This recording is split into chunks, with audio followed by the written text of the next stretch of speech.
महाराष्ट्राच्या राजकीय पटलावर गेल्या काही वर्षात झालेल्या अभूतपूर्व घडामोडींनंतर आता पुन्हा एकदा एका मोठ्या राजकीय भूकंपाची स्क्रिप्ट लिहिली जात असल्याची जोरदार चर्चा सुरू झाली आहे। शिवसेना आणि राष्ट्रवादी काँग्रेस पक्षामधील ऐतिहासिक फुटीनंतर राज्याचे राजकारण स्थिर होत आहे असं वाटत असतानाच आता उद्धव ठाकरे यांच्या शिवसेनेत म्हणजे उद्धव बाळासाहेब ठाकरे यांच्या पक्षात पुन्हा एकदा मोठी उभी फूट पडणार असल्याची शक्यता वर्तवली जाते। राजकीय वर्तुळात सध्या सर्वात मोठी चर्चा हीच आहे की उद्धव ठाकरे यांच्या पक्षातील 5 खासदार पक्षाला जय महाराष्ट्र करत वेगळा गट स्थापन करण्याच्या तयारीत आहेत। जर हा दावा खरा ठरला तर आधीच 2 भागात विभागली गेलेली शिवसेना आता तिसऱ्या तुकड्यात विभागली जाईल अशी भीती राजकीय विश्लेषकांकडून व्यक्त केली जाते। एकनाथ शिंदे यांनी केलेल्या बंडानंतर शिवसेनेत पहिला मोठा तुकडा पडला होता, ज्याला निवडणूक आयोगानं अधिकृत शिवसेना म्हणून मान्यता दिली। त्यानंतर उद्धव ठाकरे यांच्या नेतृत्वाखालील शिवसेना हा दुसरा मोठा गट म्हणून कार्यरत राहिला। आता या दुसऱ्या गटातूनही काही खासदार बाहेर पडून आपला स्वतंत्र गट किंवा नवा गट स्थापन करणार असल्याच्या चर्चांमुळे शिवसेनेचे 3 तुकडे होणार का हा प्रश्न संपूर्ण महाराष्ट्राला पडलाय। या संपूर्ण प्रकरणाची सुरुवात दिल्ली आणि मुंबईच्या राजकीय वर्तुळातील काही गुप्त हालचालींवरून झाली आहे। लोकसभा निवडणुकीच्या निकालानंतर देशात आणि राज्यात नवीन राजकीय समीकरणं आकारास आली आणि महाविकास आघाडीमध्ये राहून ठाकरे गटानं अत्यंत प्रतिकूल परिस्थितीत काही जागांवर यश मिळवलं खरं, परंतु निवडणूक संपल्यानंतर खासदारांमध्ये अंतर्गत धुसफूस सुरू झाल्याचं खात्रीलायक सूत्रांचं म्हणणं आहे। या धुसफुसीचं मुख्य कारण म्हणजे मतदारसंघाचा विकास आणि स्वतःचं राजकीय भविष्य।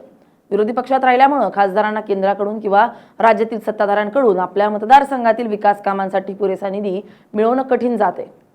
आगामी निवडणुका तोंडावर असताना जर मतदारसंघात विकास कामं झाली नाही तर जनतेला सामोरं कसं जायचं हा यक्ष प्रश्न आता या खासदारांसमोर उभा ठाकलाय। या जागतिकतेचा फायदा उठवत सत्ताधारी एकनाथ शिंदे यांच्या शिवसेनेनं आणि भाजपच्या रणनीतिकारांनी ऑपरेशन टायगर नावाचे एक गुप्त मिशन सुरू केल्याची चर्चा आहे। या मिशन अंतर्गत ठाकरे गटातील नाराज खासदारांना आपल्या बाजूने वळवण्याचं आणि त्यांना केंद्रात मोठी पदं देण्याचा आमिष दाखवला गेल्याचा दावा सूत्रांनी केलाय। या राजकीय नाट्यात सर्वात कळीचा मुद्दा ठरतोय तो म्हणजे 5 खासदारांच्या संभाव्य फुटीचा आणि वेगळा गट स्थापन करण्याचा। भारताच्या संविधानातील 10व्या अनुसूचीनुसार म्हणजेच पक्षांतर्गत बंदी कायद्यानुसार कोणत्याही पक्षाच्या लोकप्रतिनिधींना पक्षाबाहेर पडून आपली खासदारकी वाचवायची असेल तर त्यांना एकूण संख्याबळाच्या किमान 2/3 खासदारांचा पाठिंबा असणं अनिवार्य आहे। शिवसेना उभाटा गट पक्षाकडे सध्या लोकसभेत एकूण 9 खासदार आहेत। गणिताचा विचार केला तर 9 खासदारांपैकी 2/3 म्हणजेच किमान 6 खासदारांनी एकत्र येऊन बंड केलं तरच त्यांची खासदारकी सुरक्षित राहू शकते आणि ते संसदेत आपला वेगळा गट स्थापन करू शकतात किंवा इतर कोणत्याही पक्षात विलीन होऊ शकतात। परंतु सध्या केवळ 5 खासदार फुटणार असल्याची चर्चा असल्यानं कायदेशीर पेच निर्माण होऊ शकतो। जर फक्त 5 खासदारांनी बंड केलं तर त्यांच्यावर अपात्रतेची टांगती तलवार राहील। त्यामुळे हे 5 खासदार आणखी एका खासदाराला आपल्या गळाला लावण्याचा प्रयत्न करत आहेत की काय, ते केवळ 5 जणांचा गट तयार करून लोकसभा अध्यक्षांकडे संरक्षणाची मागणी करणार हा सवाल आहे। काही सूत्रांच्या मते 5 नव्हे तर तब्बल 7 खासदार शिंदे गटाच्या संपर्कात आहेत, ज्यामुळे 2/3 बहुमताचा आकडा सहज पार करता येऊ शकतो। या संभाव्य फुटीच्या आणि नाराजीच्या वृत्तानं ठाकरे गटाच्या गोटात आणि मातोश्रीवर प्रचंड खळबळ उडाली आहे। पक्षाचं खच्चीकरण रोखण्यासाठी आणि आपल्या खासदारांना एकत्र ठेवण्यासाठी पक्षप्रमुख उद्धव ठाकरे यांनी तातडीनं डॅमेज कंट्रोलचं पाऊल उचलले। त्यांनी मुंबईतील आपल्या मातोश्री या निवासस्थानी पक्षाच्या सर्व 9 लोकसभा खासदारांची एक अतिशय महत्त्वाची आणि आणीबाणीची बैठक बोलावली आहे। या बैठकीचा मुख्य उद्देश सर्व खासदारांच्या मनातील शंका दूर करणं, त्यांच्याशी थेट संवाद साधणं आणि पक्षात सर्व काही अलबेल असल्याचं दाखवणं हा होता। परंतु या बैठकीनंतर उलट चर्चांना अधिकच उधाण आलंय।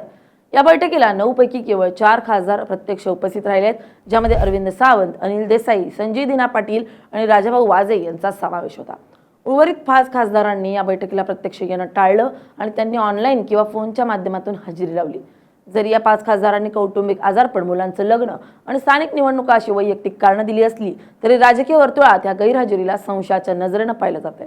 जे 5 खासदार प्रत्यक्ष हजर राहिले नाहीत तेच खासदार नाराज असून वेगळा गट स्थापन करण्याच्या तयारीत असल्याचा संशय बळावलाय। दुसरीकडे दिल्लीत घडलेल्या काही गुप्त घडामोडींमुळे या संशयाला अधिक बळ मिळाले। सूत्रांनी दिलेल्या माहितीनुसार ठाकरे गटातील काही नाराज खासदारांनी दिल्लीमध्ये शिंदे गटाचे ज्येष्ठ नेते आणि केंद्रीय राज्यमंत्री प्रतापराव जाधव यांची एक अज्ञात स्थळी गुप्त भेट घेतली आहे। या भेटीत आगामी राजकीय रणनीती, संसदेतील स्वतंत्र गटाची स्थापना आणि या बदल्यात मिळणारे राजकीय पद यावर सविस्तर चर्चा झाल्याचं समजतंय। बंड करणाऱ्या खासदारांपैकी एकाला थेट केंद्रीय मंत्रिमंडळात कॅबिनेट म्हणून किंवा राज्यमंत्रीपद दिलं जाऊ शकतं, तर इतरांना महत्त्वाच्या संसदीय समित्यांवर स्थान दिलं जाऊ शकतं असं आश्वासन सत्ताधाऱ्यांकडून मिळण्याची जोरदार चर्चा आहे। या गुप्त बैठकीची कुणकुण लागताच ठाकरे गटाचे संकटमोचक समजले जाणारे खासदार संजय राऊत हे तातडीनं मुंबईहून दिल्लीला रवाना झालेत. दिल्लीत जाऊन आपल्या खासदारांची मनधरणी करणं आणि त्यांना कोणत्याही परिस्थितीत फुटू न देणं ही मोठी जबाबदारी आता संजय राऊत यांच्यावर आली आहे. या संपूर्ण प्रकरणावर शिवसेना उभाटा पक्षानं अत्यंत आक्रमक आणि बचावात्मक भूमिका घेतली आहे. संजय राऊत आणि अनिल देसाई या प्रमुख नेत्यांनी पक्षांतराच्या आणि वेगळ्या गटाच्या सर्व बातम्या केवळ अफवा असल्याचं सांगत त्या फेटाळून लावल्यात. हा सर्व प्रकार विरोधी पक्षांनी भाजप आणि शिंदे गटानं जाणीवपूर्वक पसरवलेला संभ्रम आहे असा आरोप त्यांनी केलाय. उद्धव ठाकरे यांच्या पाठीशी सर्व 9 खासदार अत्यंत एकनिष्ठाने उभे आहेत आणि महाविकास आघाडी मजबूत आहे असा दावा पक्षाकडून केला जातोय.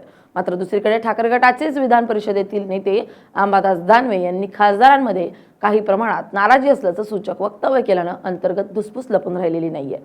अंबादास दानवे यांच्या मते गेल्या 2 वर्षांपासून काही लोक अंतर्गत पातळीवर उघडपणे बोलतायत, परंतु याचा अर्थ ते पक्ष सोडणार असा होत नाही. नेत्यांच्या परस्पर विरोधी विधानांमुळे कार्यकर्त्यांमध्ये मात्र संभ्रमाचं वातावरण निर्माण झालंय. जर खरोखरच 5 ते 6 खासदारांनी वेगळा गट स्थापन केला तर त्याचे महाराष्ट्राच्या राजकारणावर दूरगामी परिणाम होतील. त्यामुळे उद्धव ठाकरे यांच्या राजकीय अस्तित्वाला आणि विश्वासार्हतेला मोठा धक्का बसेल, कारण एकामागून एक आपले सहकारी टिकून ठेवण्यात ते अपयशी ठरतायत असा संदेश जनतेत जाईल. तसेच आगामी विधानसभा निवडणुकीत महाविकास आघाडीच्या जागा वाटपाच्या वाटाघाटींवर याचा थेट परिणाम होईल. जागा वाटपात ठाकरे गटाचे पारडे जड राहण्याऐवजी ते कमकुवत होईल. दुसरीकडे एकनाथ शिंदे यांच्या नेतृत्वाखालील शिवसेनेला यामुळे मोठी नैतिक आणि राजकीय ताकद मिळेल.